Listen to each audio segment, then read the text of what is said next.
Aloha, everyone. I see Kate and Ann are in here. Awesome. Hopefully, we'll have some more people joining us shortly or watching on Facebook Live. But want to introduce myself. My name is Tara Spiegel. I am the education manager for Keohole Center for Sustainability. And we are here doing our new program, Community Connection. So this is our second one. CJ is our second guest, and we're so excited to have you. So Community Connection is a program we're going to be doing weekly on Wednesdays from 12 to 1, where we host someone from our community, and we're going to talk a little bit about how COVID has impacted them, their roles, what they do in the community, and some of the positives that have come out of the current situation for all of us. So like I said, we're lucky to host CJ this week.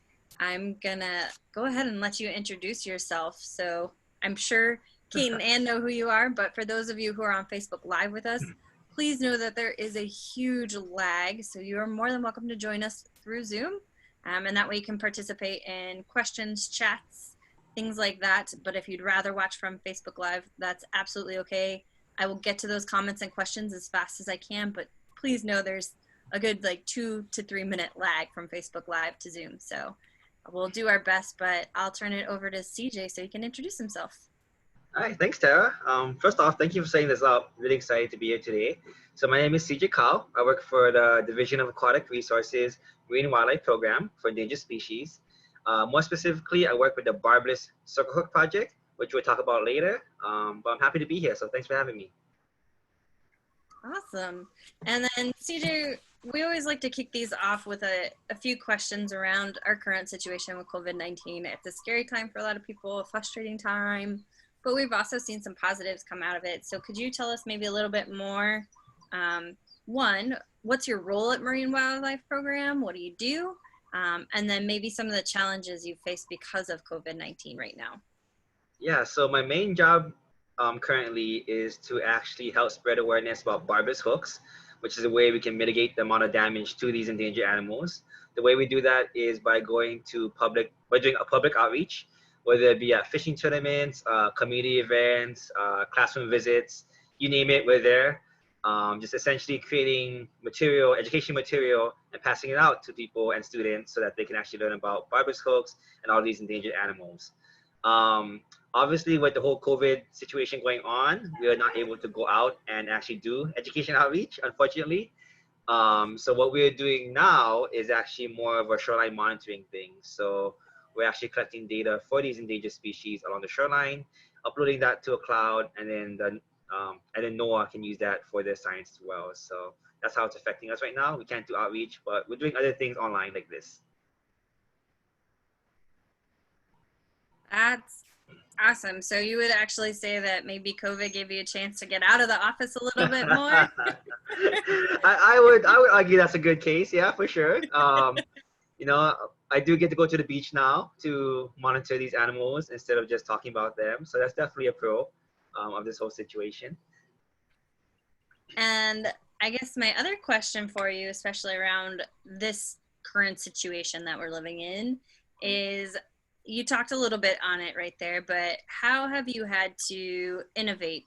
How have you had to adapt to what you do, what your role is, what's different, what's new, what's exciting because of COVID-19, besides being out of the office? Yeah, I mean, so as I mentioned before, the main job was all about outreach, like interacting with people. So not being able to interact socially in person with people has allowed us to kind of re-look at our game plan and different outreach materials we can do for online types of things. So by doing talks like this, for example, by just doing YouTube videos, all the different types of media outreach we're doing now has been a really great thing to look at now with this whole situation going on. So that's definitely been a pro of this whole pandemic going on, and we're excited to see what we can implement in the future, even after the shutdown ends. We've been able to actually look at some of our current material and just rework the entire thing, you know. So we have some new, fresh, and exciting material for you guys once we'll be able to go back out and interact with the public again.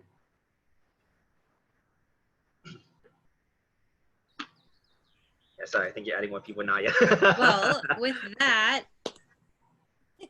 That sounds absolutely amazing, to be honest. Those things that have been challenges for many of us have actually turned around for those who work in the marine or in the wildlife field, I should say, giving a really good opportunity to the animals and for us to do a little bit more behind the scenes, which CJ knows this. I'm sure most of you who know us know this, but we always say, oh, when we have time, we'll get to that. And the time never seems to appear. So now it has. It's been amazing. I'm sure you're sharing. It's been a great benefit to you as well. So For sure. Well, with that, I'm going to turn it over to you. I know you have a bit of information to share with us. So I'll go ahead and let you share your screen and get started. Well, let's hope this works. Share and slideshow. Okay, are we good? You can see the slides? Yeah, I can see it. Wonderful. Yeah, so this is a quick little presentation about some of the different species and animals that we work with in our program.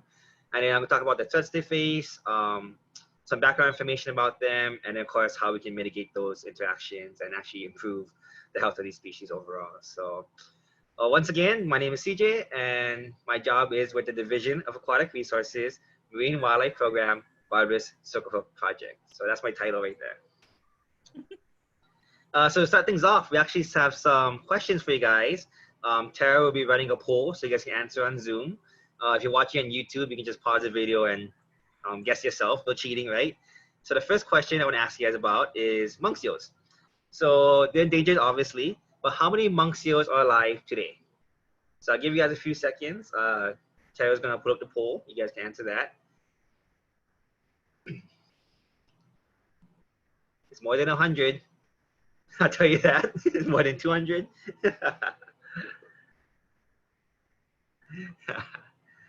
All right, let me know when that poll is done because I can't see it on my screen. So, oh, now I can. Cool.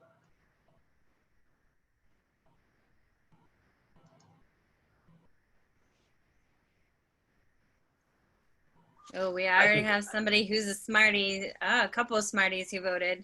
Cool. All right, I'll give you 5 more seconds. Anybody else who wants to get a vote in? Yeah. And don't worry about being wrong here. This is all anonymous. Yeah, Nobody's gonna know. It's only live. Don't worry. But no, totally. Don't be afraid to guess, guys. So, cool. Yeah. So there are about 1,400 monk seals left. Most of them live up north in northwestern Hawaiian Islands in Papahanaumokuakea. However, we do have some here.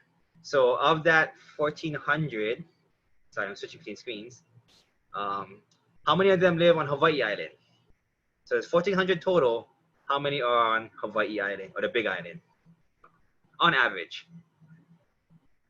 I love that we have seals here. That's my first reaction. A lot of people's reactions. I gotta give people an out when we do these polls. Not everybody feels comfortable taking a guess. And all of the above one kind of question? Yeah, exactly. I'm sorry, my neighbor decided to cut grass right now for some reason, but that's cool. It's not really that big of a can't hear yard. it, so that's Yeah. okay. All right, cool. Nothing's happening, so. Okay, so we have a bunch of 2 to 4s. So the answer is about 5 to 6. So we have about 5 to 6 on the Big Island. Actually, there was one recently born, a new pup, a couple weeks ago. It's now public knowledge on the Big Island. So we have pretty much 6 to 7, I guess you can say now, on average. They do move between islands to either just travel, to feed, or even just to find mates. But on average, we're about 5 to 6 or 6 to 7. So that's what we have here. Good job, guys. So the next question we have is, how much does a full-grown adult monk seal weigh? So if you look at the little image in the bottom, you can see a picture of a monk seal. Use that for reference. So.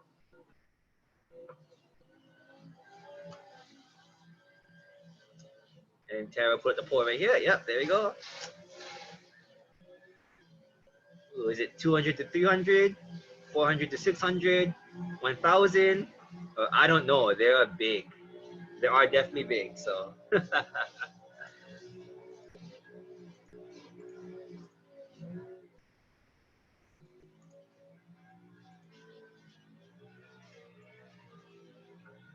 So how much does one weigh? Okay, so most of you guys said 400 to 600 pounds. Yeah, you guys nailed it. They're about 400 to 600 pounds on average, which is still pretty large. They're very large animals, which is why we need to make sure we treat them with the proper distance and safety measures. We actually have a larger one here on the Big Island. We estimate her to be about 800 pounds. She's a very healthy girl, but yeah, on average, between 400 to 600 pounds. So thank you guys for participating in the poll. Up next, we're going to talk about the second animal that we work with, which is sea turtles. So same situation. We're going to have a quick little poll going on. So we have two types of sea turtles here in Hawaii. Can you guys name the two? So Tara will put up the poll again once again. There's a couple more questions, get you guys going, you know. It's good to work those mental processes, especially with this quarantine going on. Yeah, so there we go. We have someone said green sea turtle and hawksbill. We also have the olive ridley sea turtle and the loggerhead. Any options? Yeah, feel free to vote.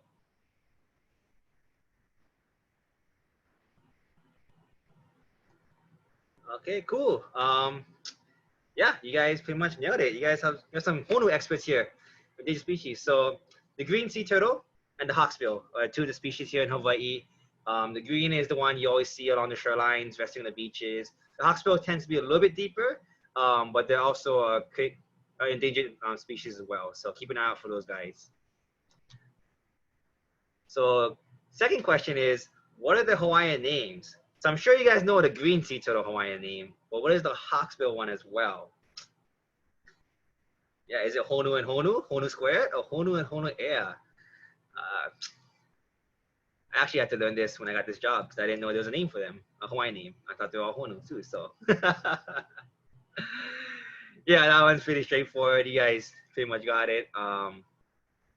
So the green sea turtle, Hawaiian green sea turtle is the Honu, and then the hawksbill is the Honu air. Sometimes people just call them the air for short as a nickname. So either one works. So good job, you guys. I think, let's see. Oh, sorry, tabs. All right, so what do they eat? This is more of a general thing, but what kind of foods do they eat?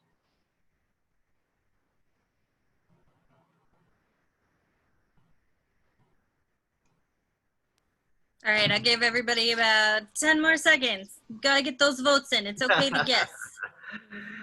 Yeah.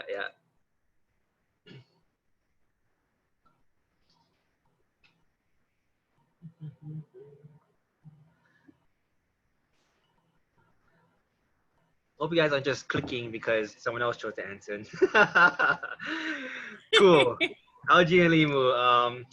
Yes, so the greens are seaweed and algae, hawksbill, sponges, invertebrates, algae as well. They can be opportunistic sometimes. They eat whatever they can find in certain situations, such as shrimp, jellyfish, etc. But for the most part, they're mostly herbivorous for the most part. Okay, I think there's two more questions, sorry. So the fourth one is, how many eggs does each species lay in each nest at one time? Oh, sorry, you made two questions for the hawksbill. Kind of spoiled that for you guys. It's all good. Yeah, there you go. Give you guys answers here. We're all getting hundreds, so. All right. Yeah, You're how all many about eggs? sharing knowledge. It's totally Exactly. fine. As long as you get the knowledge across. So how many eggs do they lay at one time? So the first one is the green sea turtle, how many? And then the second one is the hawksbill, how many in the nest? It's more than one. It's more than a dozen, I'll tell you that. So you guys can guess. And each egg is about the size of a ping pong ball, for reference. So think about how many ping pong balls you can fit in a nest.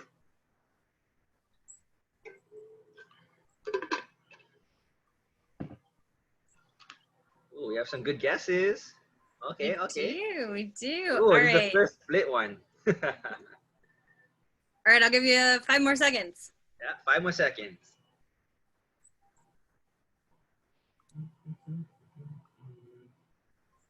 Okay, cool. Thanks, guys, for answering.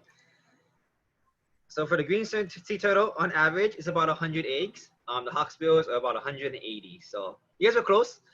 Good. Excuse me. Good guesses and stuff. So good job. Now it's time for the final question, which is a very cool one in my opinion. How long can these sea turtles hold their breath? So you can think about it.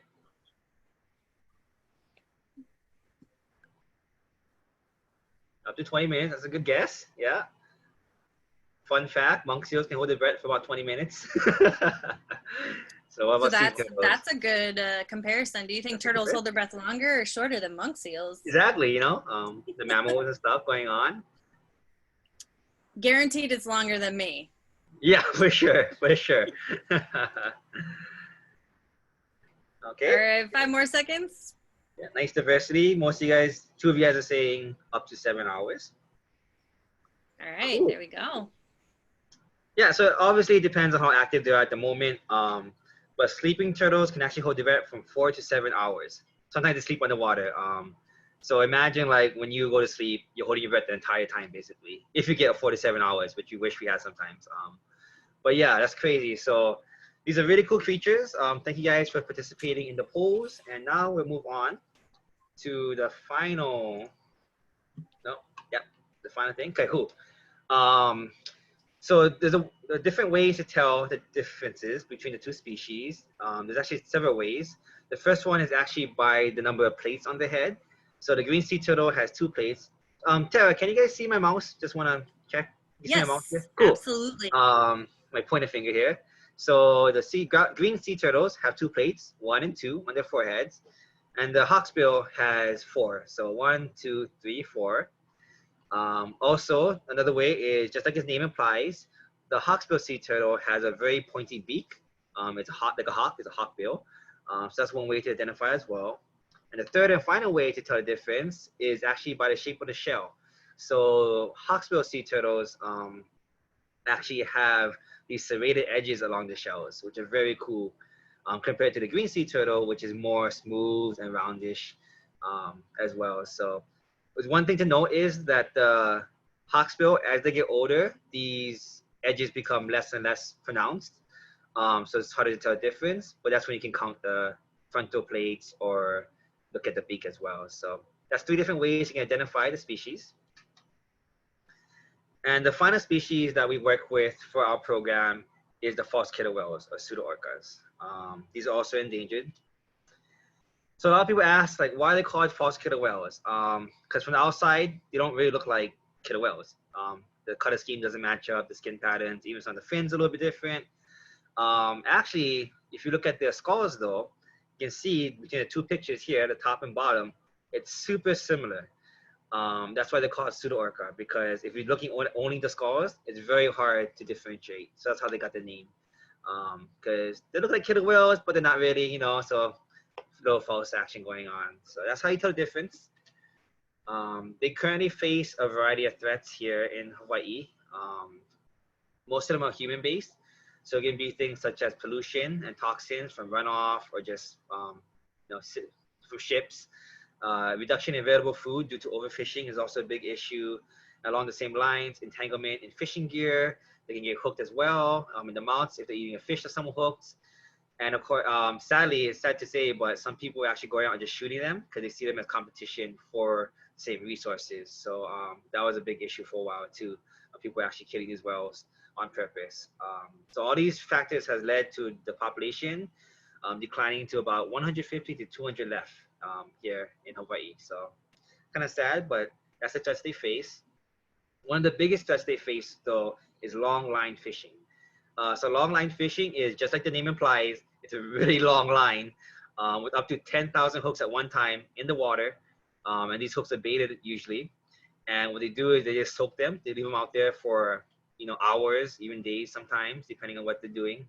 And anything and everything will bite the hooks and get hooked on. And once they harvest the lines, essentially the animal is usually dead by then or injured. So this is a big issue we're facing right now, especially for these endangered species, is long line fishing. That's happening to them. So here's some examples of these false killer whales interacting with fishing gear. The fishing line and nets can actually tangle around the flippers and cause damage by cutting into them. And along the same lines, hook injuries by the mouths are also common as well. So this is very important. It shows that they are interacting with these type of gear, different types of gear, and can cause all sort of health issues, whether it be infection, swallowing it, etc., etc. So there was an autopsy done on four stranded individuals that washed up back in 2013, and 2 out of 4 of them had fishing hooks and fishing gear inside their stomachs. Now, it's important to note that this may not be the cause of death. We can't say that, but it is showing once again that they are swallowing fishing gear, interacting with fishing gear, and swallowing hooks and stuff, which, as you can imagine, probably has some sort of effect on their day-to-day lives and health. We can all kind of just guess on that, but so yeah, this is evidence once again of them actually interacting with these different types of fishing gear. And can I ask a quick question, CJ? Yeah, go ahead. Where were those animals stranded? Does that have any effect on them swallowing the hooks? Very good question. I'll be honest, I'm not sure. I can look that up for you and get back to you for sure.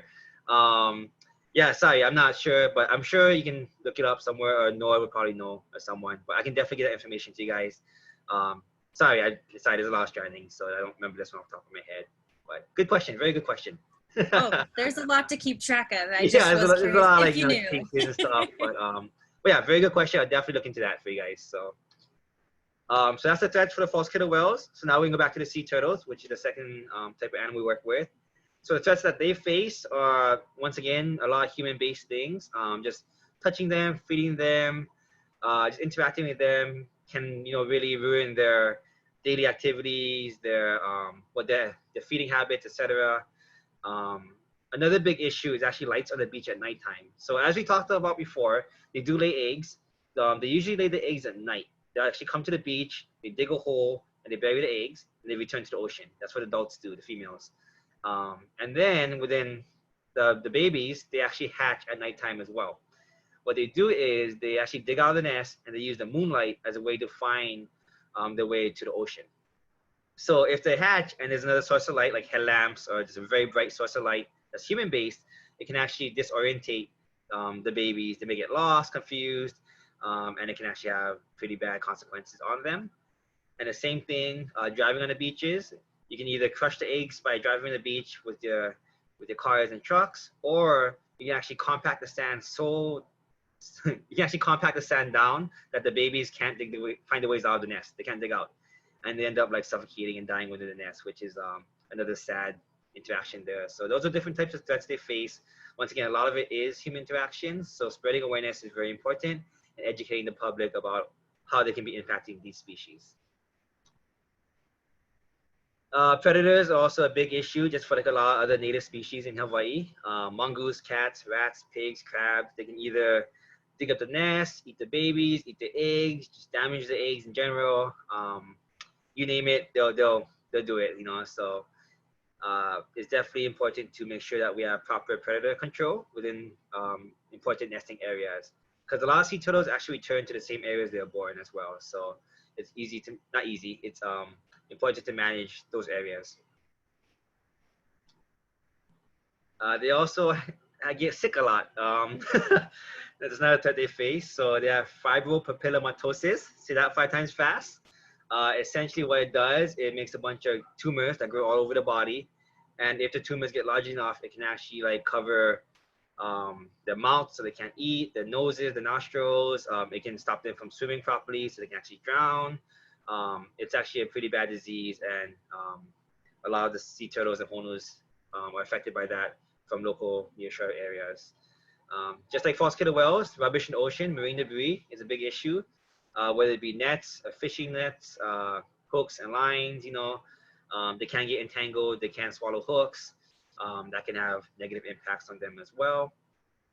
And then, as we mentioned earlier during the quiz, sometimes they like to eat jellyfish. as a snack, you know. They're opportunistic sometimes. And we all heard about it before, you know, growing up, like plastic bags are bad for sea turtles because they think it's jellyfish. So we are finding different types of plastics within these sea turtles' stomachs, and they're getting entangled in them as well. So basically the message that we're spreading for our program, or one of the messages we're spreading, is that if you do hook a sea turtle, it's okay to help. So if you can safely reel in the turtle and land it, hold it by the shell, make sure it's a secure area and you and whoever's there is safe. If you can remove the hook, remove it. If not, cut the line as close as you can. So as you can see on the screen, the fishing line is actually the biggest danger to them. It can either entangle on the reef and they'll drown. It can actually tangle the flippers so they can't move. So cutting the line is very important. The fishing hooks will hopefully rust out at some point, and we'll talk about why we want to use barbless hooks in that scenario too. But overall, the fishing line is very important to remove from these animals if you do hook them. And it happens. As a fisherman myself, it happens. We've seen it happen. So just be very smart and safe about it and do your best to save these animals. All right, so that's two of the different animals we work with, the false killer whales and sea turtles.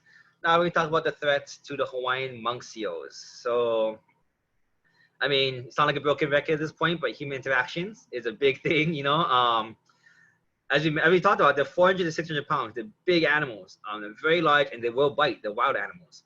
So touching them, feeding them, just interacting with them is not a good way to, it's not good. It's not a point way to interact with these species. Make sure you maintain your distance. Usually we have signs that will tell you how far to be. It's actually illegal against the law to feed these animals as well. So do not feed them anything, as they will become habituated to people, since they're kind of like dogs almost to some extent. If you keep feeding them, they'll keep returning to an area, and we don't want them. Well, we don't want that to happen, right? We don't want them to be comfortable with people, and then something happens negatively. Another big issue is dogs off leashes. So dogs, you know, the dogs, when they see a wild animal, they'll go to either check it out or in some cases attack them. And dogs actually have something called canine distemperament, which they can pass on to the monk seals. And this is just another type of disease, illness that can affect these monk seals. So it's definitely important to make sure that your dogs are leashed and you maintain a safe distance, and just be aware. Always look at the shoreline before you're walking to make sure there's nothing there that can reduce these interactions, you know. And then finally, we have feral cats, toxoplasmosis. So we do have some experts coming in at some point from KCSEdu to talk about monk seals. So I'm kind of just skipping over these real quick because they have more information. But toxoplasmosis is essentially a parasite that's found in cat feces. And when that feces is washed into the ocean, the parasite can actually infect the monk seals, and it's bad for them. Most monk seals die within 48 hours of getting the disease, which is crazy. I think the longest, I don't know, yeah, it's 48 hours. You can't do much, honestly, at that point by the time we find them. So it's very important to make sure that feral cats on the shoreline are either are controlled. You got to control the feral cat population. And if you have domestic cats, that's fine. Just make sure that you're properly disposing of the kitty litter and the waste, so that these parasites don't make it to the ocean, because it's very bad. It's a big issue they're facing right now, and I'm sure KCSEdu will talk about it more whenever they have their talk as well. So. And can we share the other name that toxo kind of goes by sometimes? Well, actually, the zombie disease. A zombie disease. yeah. It seems appropriate right now during our semi-apocalyptic world. Yeah, we have COVID, they have toxo, so yeah, it's kind of sad. So it's definitely something we gotta work on, as a community and as a conservation group. So other than human interactions, other threats they face is there's a lot of environmental factors. They do need to come on land to rest and pup. So sea level rise, climate change, the loss of areas to actually rest and pup has an impact, obviously, for them, due to loss of just land in general, beach erosion and sea level rise. They can starve in situations, whether it be competition for food, or sometimes the mothers will actually abandon the pup earlier than the pup's ready to live on its own, premature weaning. That's another issue that they face as well. So what happens is we actually have teams that go out to the northwestern Hawaiian Islands, and when they find like a sick pup or a sick, malnourished among seal, they'll bring them back sometimes to Kekaola to make them nice and fat and healthy again, so they can be happy and whatnot. There has been reports of shark predation on monk seals.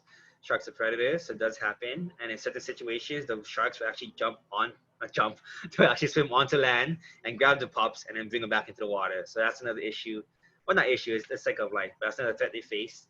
And there have been cases of male seal aggression. So when sometimes when male seals see pups that are not theirs, they'll just become very aggressive and try to kill the seal. It happens in a lot of natural kingdoms, like lions and stuff. It happens as well. So it's just another type of nature thing.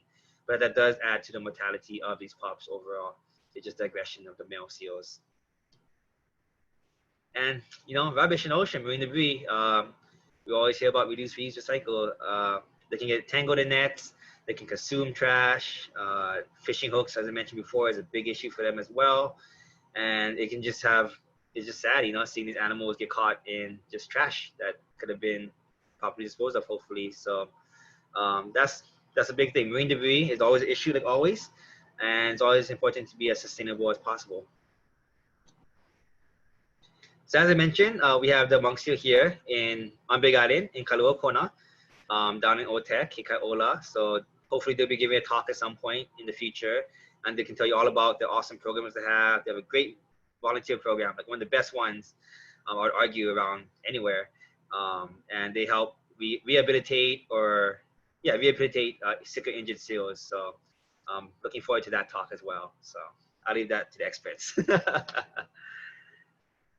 All right, so all that said, all the threats they face, et cetera, we come down to what we're doing here with the Barbless Circle project. So, the way this came about was, you can't tell a fisherman not to fish. It's part of our style, part of our culture. I'm a fisherman myself, but you can tell a fisherman that you can fish pono or responsibly, and most people understand that. So we use Barbless circle hooks. So for those of you not familiar, sorry, I just knocked over my keyboard. For those of you not familiar to fishing, there's a little piece of metal right here that's called a barb, and most hooks have them most of them have them on nowadays. Basically what we do, we just smash it down. And the barb was put on like in the 50s or 60s to help keep your bait on for bait retention. It doesn't necessarily help keep the fish on. And that's why we want to use the circle hooks as well. So the design of this hook is a circle, as you can see. And the way it works is you basically have your bait hanging, and as the fish grabs it, they actually swallow the hook. And as they turn away, it comes back out and it actually lock into the jawbone. So that's why it's a circle hook. And once it gets past this little curve right here, it's not gonna come off. Well, hopefully it won't come off, but like it's pretty much locked in. Guys catch uluas on this, they catch sharks, and they'll, guys swear by like this circle hook. The design of it is just amazing. It'll lock it to the fish and you won't lose the fish. So it's not important to have a barb on it. That's why the Barbless circle hook project. So yeah. Can I slide in another quick question, CJ? Yeah. So this is something you've shared with me before, and I think it would be something interesting for our viewers to hear, is that the circle hook can actually be better for bigger fish. Yeah, and more specifically, Barbless circle hook can be better for bigger fish as well. So obviously with our job, we attract with our ulua fishermen, as they're targeting big species. So some guys tell me that the barb actually hits the jawbone sometimes and it doesn't lock in, because as I mentioned before, this circle has to go all the way in first. So if it gets stuck in the barb right here, it's not a good set, and the fish can just shake and might come off. So a lot of little guys nowadays are telling me they only use barbless hooks to ensure that it goes all the way in, all the way around the curve, and once it's locked in, it's solid. So very good question, very good point. Who knows, might help you catch a fish, So definitely that's a little trick of the trade, a little secret going on there. But definitely, if you're a lure fisherman, you can definitely try using a barbless hook, and then, maybe you'll set better. You never know. So yeah, thank you for sharing that, Tara. So as we mentioned before, they do interact with fishing hooks. This slide has a habit of changing by itself. There you go. But I want to talk about that real quick. So we have situations of monk seals interacting with fishing hooks. So one case was a female that was hooked. A observer actually saw her with a fishing hook. Actually, this might be her, with the hook inside of her mouth. So they called KCSEducation, the response team. And actually, so the response team got ready. As they responded, they actually approached her. She actually shook her head, and the hook went flying out because there's a barbless hook. So that's one good situation. They can shed the hooks naturally, hopefully, but it's more likely if they have a barbless hook. Now we have another situation in which we have a male monk seal that's actually hooked as well.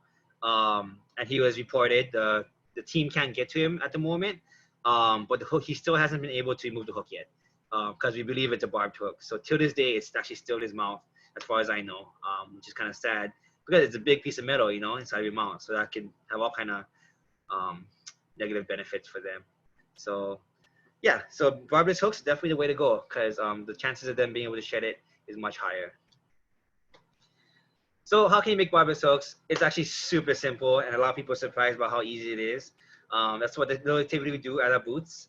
Basically, using pliers for the size of the hook. So small hooks, small pliers. You just line it up, the little barb right there, and you squeeze. And it's actually super soft metal, so you'll be amazed at how easy it is. You can do it 2 fingers. I've had little like 4-year-old kids do it, you know, using 2 hands. So it's really easy to do at home. For the bigger hooks, the little hooks, we do use bigger swagers or bigger crimps overall. Some guys grind it down. That works as well. I wouldn't necessarily recommend grinding it because if you grind too far, that actually does interfere with the integrity of the hook because you're cutting into the metal. So be aware of that. But smashing it is fine. It works just as well. So really simple, really easy. That's actually part of my job. We buy barbed hooks. A lot of manufacturers don't sell barbless hooks, unfortunately. We buy them from local retailers. We smash them, and we actually hand them out at different community events, classrooms, fishing tournaments, etc., for people to try out. So if you want barbless hooks, feel free to contact me, and we'll get you some. And this is just a study that they did showing barbed versus barbless hooks, because once again, the overall belief is that, oh, if I don't have a barb on my hook, I'm going to lose the fish. What we found was actually that there's no statistically significant difference between using a barbed and barbless hooks. We use the fishermen fishing. The catches and miss rates were, as I mentioned, statistically insignificant. But we're not statistically significant. Oh, going back to grad school. Yeah, so just be aware of that. Yeah, it still works. It catches fish, and we're just trying to spread the word about those as well. So barbless hooks do catch fish overall of every size. Don't worry, we'll have a whole nother community connection on statistics. Yeah, p-values. Just kidding. Nobody wants to hear that. Yeah, so I mean, they catch every size fish, and a lot of fishing tournaments nowadays actually have their own barbless category. One of the biggest ones is the Tokunaga Lure Challenge, which is actually the biggest fishing tournament in the state every year. Canceled this year because of COVID. But last year, the first place lure was actually caught on a barbless hook and weighed 124.5 pounds by Jordan Kilkenny. Him and his brother are super supportive of the Barbless Circle Project, great fishermen. But yeah, this is a big boy. You know, for nowadays lures, 124-pound lure is massive. So it works. I mean, I don't know what else to say, you know. Guys catch all types of fish, every pound, 60-pound lures, 30-pound lures, down to like little 10-inch papios, you know. So hooks do work. As well, the picture in the bottom left is Uncle Kahana. He's a great supporter as well. So why not join barbless categories? And another reason why is we actually have special prizes usually at these fishing tournaments for people that enter the barbless hook division of fishing with barbless hooks. So what we did last year was we had 2 prizes. One was just for anybody who entered inside the barbless category. They got entered the drawing, and we gave away a fishing pole, I believe. Yeah, we gave away a brand new fishing pole. So just for entering barbless hooks, right? That's great. That's like a $200 pole. And then second, we also had the perpetual trophy. So every year's biggest barbless catch, we have a wooden lure that we hand out to the winner, and it stays in Tokunaga with the name on it for the year, so they can have like bragging rights for a year, you know, or more. So it's just ways to get extra incentive to use barbless, and you know, if it works, it's a better way to fish pono. You can catch big fish, small fish, whatever. Why not? You get more prizes, and you're still eligible to enter the main prize pools as well. So just be aware of that. So just why not? I think we had about over 50% of the participants last year the Tokunaga challenge were entered in Barbless, which is amazing. That's hundreds of people. So thank you to all the guys who entered, and definitely keep an eye out at future tournaments, any tournament of any size for Barbless categories. This slide is just talking about, once again, barbs. If you look at ancient Hawaiian hooks, some did have barbs, but a lot of them didn't. And as we know, they fed the entire community, entire ahupua'as, catching fish, or pelu, or uluas, whatever it may be. And they didn't have barbs, because it's actually kind of harder to carve a barb into shell or wood or whatever type of hook they were using, right? So it just shows that, you know, the Hawaiians are great fishermen. It's part of the culture and lifestyle, like it is now. And they fed, you know, hundreds of thousands of people, and they didn't have barbs on it. So it's just a little fact from history, and it showed that we can use it today in the future. So with all that said, the three main things that we always talk about at our outreach is, there's three things there's 3 points we want to make about barbless hooks. The first one is that they're better for the marine wildlife.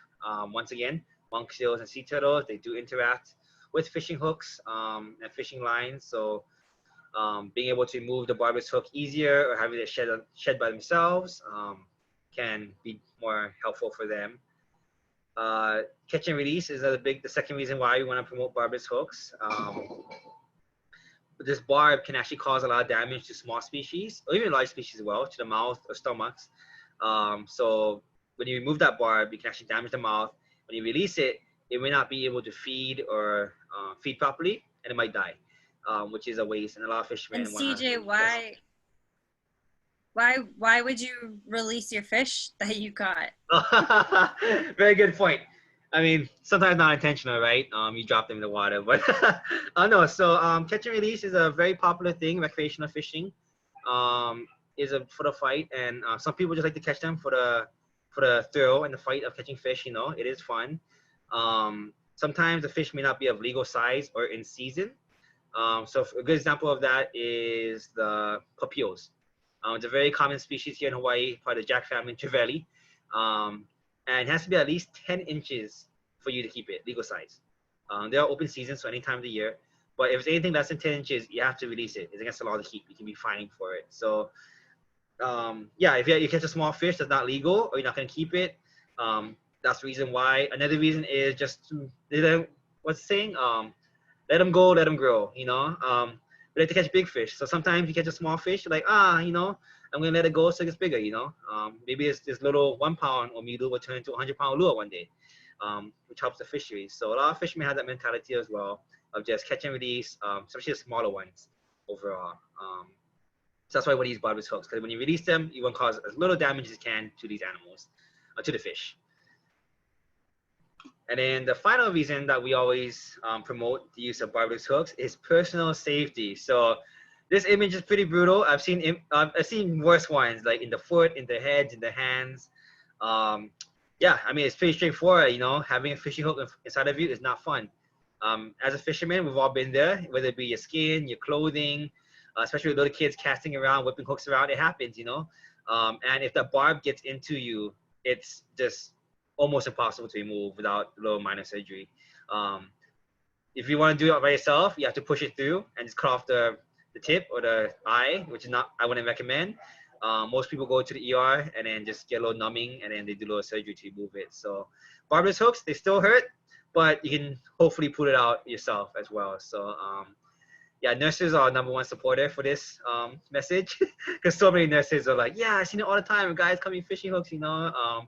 And as a fisherman myself who has done it, definitely, yeah, it's not fun. So that's the 3 main reasons why I want to use barbless hooks: endangered animals, catch and release, and personal safety. So why not, right? And to wrap things up, I mentioned this throughout the presentation, but just to really talk about what we're doing for this project is we go to classroom visits, we go to fishing stores, fishing tournaments, community events, festivals, wherever we're invited to, and we set up tables and we hand out free fishing rulers, free barbless hooks. We have Kiki angler packets for the kids, stickers, all kind of cool goodies and stuff that spread information and awareness about barbless hooks and endangered animals. So yeah, usually we're outside Tokunaga store every second Saturday on the Big Island. we're on most of the islands. We have staff on almost every island, and it's just a great interacting with the public and especially kids. You know, most kids, even at the young age, understand like, hey, we're doing this so you can catch big fish in the future. We're doing this for you in the future, and most kids get that. And what we're seeing is a lot of people. We're seeing entire families actually now saying, "Oh yeah, we understand that. So now we only fish barbless." So the message is really great. It's slowly spreading, and you know, it just having the support of local fishermen, local communities, using barbless that has been very inspiring, you know, to see the community get behind it. So that's really great. And fun fact, I just remembered, some states and some countries like Canada and stuff, it's actually required to use barbless hooks by law, especially like rivers and whatnot. So like, you know what, you can make the argument, why not here in Hawaii? Once again, it's fishing is part of our lifestyle and culture. So why not use barbless hooks? I mean, as we've proven, it works as more pono. So that could be a future endeavor for sure. But if you need justification, just think about it, you know, other areas are you doing it and they're still catching fish. So yeah. So thank you guys for listening. If you have any questions, feel free to reach out to me. That's my email, barblesshookcg@gmail.com. Or you can reach out to Tara as well, or Kikaoda. They have my contact information as well. And then we also have social media. So on Facebook, we have the Barbless Circle Project. And on Instagram as well, we have same thing, Barbless Circle Project on Instagram. If you send us pictures of your catch using Barbless or you want hooks, you can DM us, send us messages, and we can actually send you shirts as well, the cool goodies for fishing Barbless. So definitely tag us in pictures on Instagram. And yeah, I hope to see you guys out there. Once again, thanks for listening. And thanks for having me.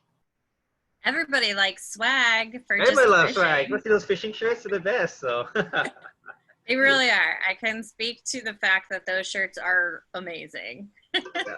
High demand. Well, thank you, CJ. So just a couple of questions. Jump to these, especially for those of you who have little ones at home, they're excited to do something fun. So you're lagging but a for little bit. CJ, you're talking a lot. Oh, can you hear me now? Yeah, you're good now. You lagged a little bit, but yeah, good. You're good. Sorry. Everybody's at home on the internet, right? Yeah.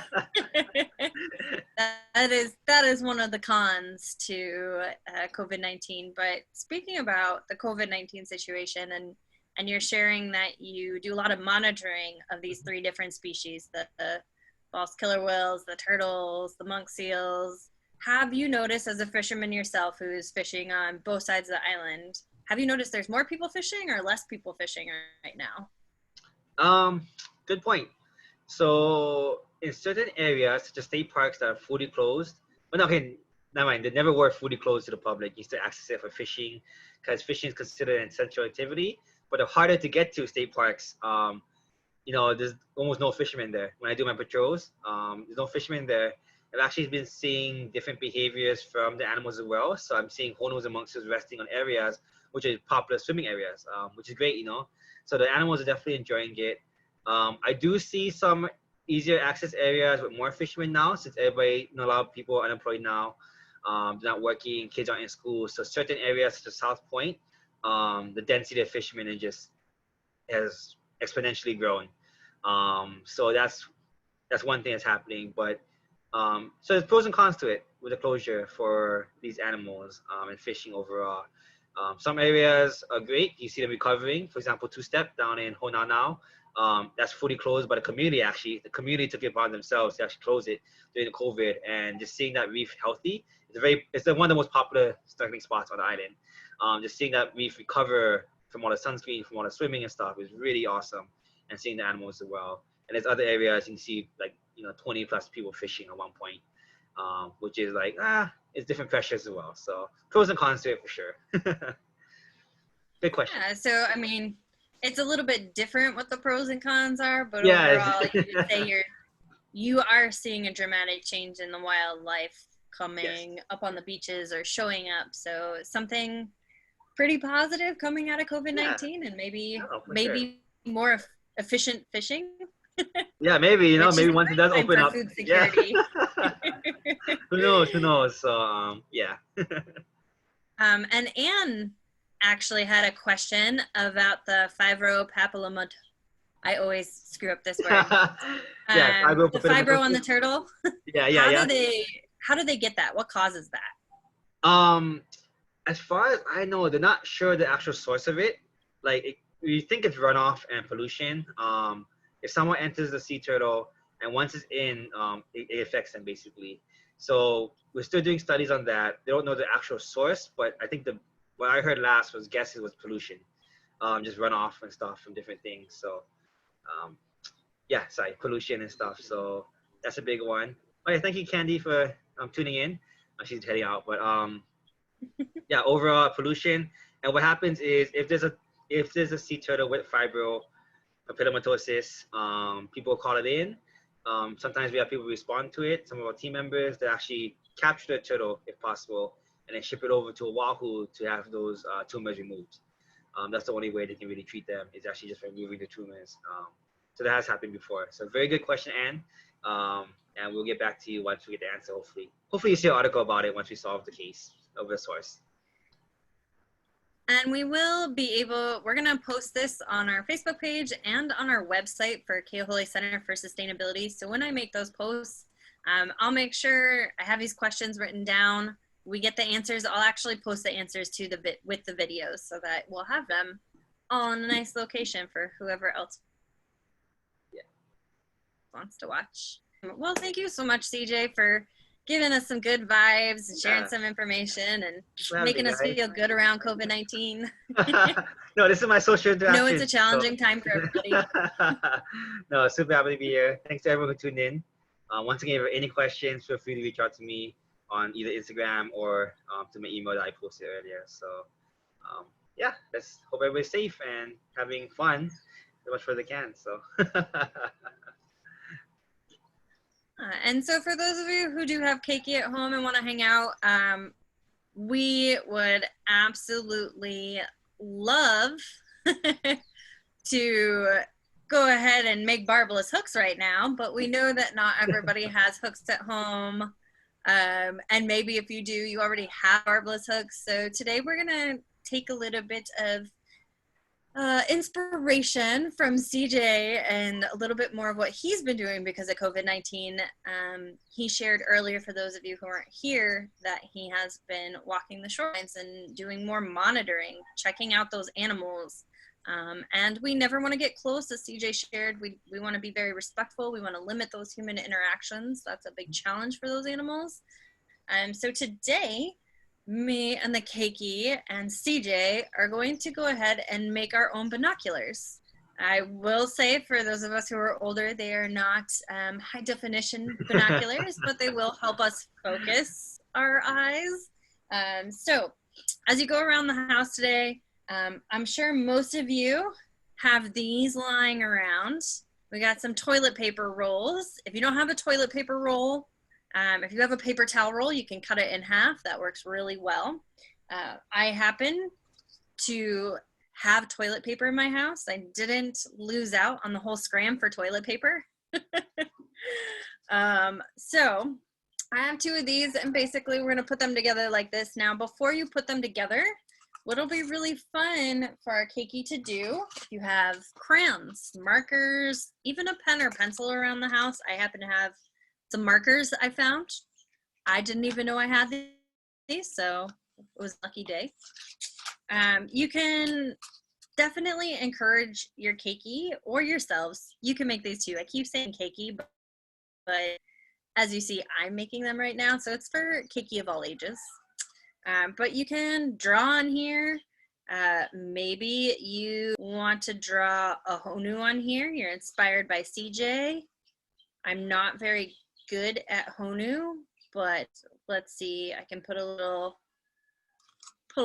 on there. Maybe you're inspired by CJ and you want to draw your barbless circle hook on here, which is very simple. I would recommend that one. But you can have your keiki color draw on these, and then you can have a monocular, but it's not as fun. So the best way to attach binoculars are staplers, and you can get your stapler in there, put them together. I don't have a stapler at home, so we got a little creative here. You can either use paper clips, and then all you're doing is paper clipping them together, and suddenly you have binoculars. If you have 2 paper clips, that works best, one on each end for your keiki. Then they won't come apart. They can hold them up. They can check them out. If you don't have paper clips, the other things you can use, some rubber bands. Rubber bands work really well. You can put them right on there, hold them together. Same as the paper clips, if you have 2 rubber bands, one on each end works really well. If you don't have rubber bands, good old-fashioned tape. You can just tape them together, works great. If you want really fancy binoculars, I found some leftover cord I have. I don't even know where it came from, but this is a great opportunity. CJ shared a little earlier that some of the challenges their animals face is actually from marine debris, from our rubbish, from our trash that we just get rid of or falls to the wayside. So this is a great time to take that trash and make it into something fun. That way it doesn't end up in the ocean harming our animals, and you can use it to look at the animals. So if you have a piece of string, a piece of yarn, maybe you have an old shoelace you don't need to use anymore. Your dog chewed your shoe and you have a good shoelace left. Whatever it might be, if you want to get real fancy with your binoculars, you can add some string. Best way to do that is just to tape it on. If you have a hole punch at home, you can actually hole punch and then stick it in there and tie it on. I do not have a hole punch. I'm a very office supply limited household, no hole punch, no stapler. So you can get very creative with this. And once you've taped that, tied it, whatever you may have done, that real fancy binocular look, you can then hang it around your neck and have your keiki or yourself going around the yard looking for some animals. And the best way to do that is to have a little notebook, make it special for them. Can have any sort of notebook around, give them a pen or a pencil, have them be just like CJ, going around the yard or even sitting on the lanai so that you're social distancing and still safe. But very entertaining when you have your binoculars to start looking around and writing in your notebook how many animals you see, what animals you see, even what behaviors you're seeing. Because if you do this again, once we're open to everybody and everybody's outside all the time and everybody's exploring again, or we have tourists again, you might notice that the animal behaviors change. And that's what CJ's doing as well. He's looking at that animal behavior change, what we see now versus what we might see down the road. So if you have any interest in being a scientist, just like CJ, you can make your own binoculars, and you can do this in your backyard, because we're going to see the animals even in our own homes change their behaviors. And if you've never watched them before, I know a lot of the people on here are bird watchers, so they sit on their back deck on their lanai in their yard all the time and watch birds. But if you've never done that, you'd be surprised how many animals, not just birds, you're going to see in your yard that you've never noticed before. From tiny little bugs to big birds. Sometimes you might even get some big mammals in there. If you live up Mauka and you see a monk seal, please call us. Please call CJ, because that one we don't want to see in the backyard. But if you want more directions on how to do this, I will also write that in the comments. But just want to say thank you to everybody for joining us this week. It was only our second community connection, and we're so happy to have you all joining us. Next week, we will be hosting Jen Lawson from Waikoloa Dry Forest Initiative, and she's going to be helping us dissect a flower and looking at how they grow and how they survive. So we'll be doing that activity next week. If you have any more questions for CJ, please put them in the comments. I'll make sure I get answers for you and get back to you. But thank you. Thank you again for joining us. It's lovely doing this, and we hope it's given you some light during the COVID-19 situation, seeing the benefits that have come out of this and the challenges and adaptations that we've seen from people like CJ, the innovations that have come out of his work.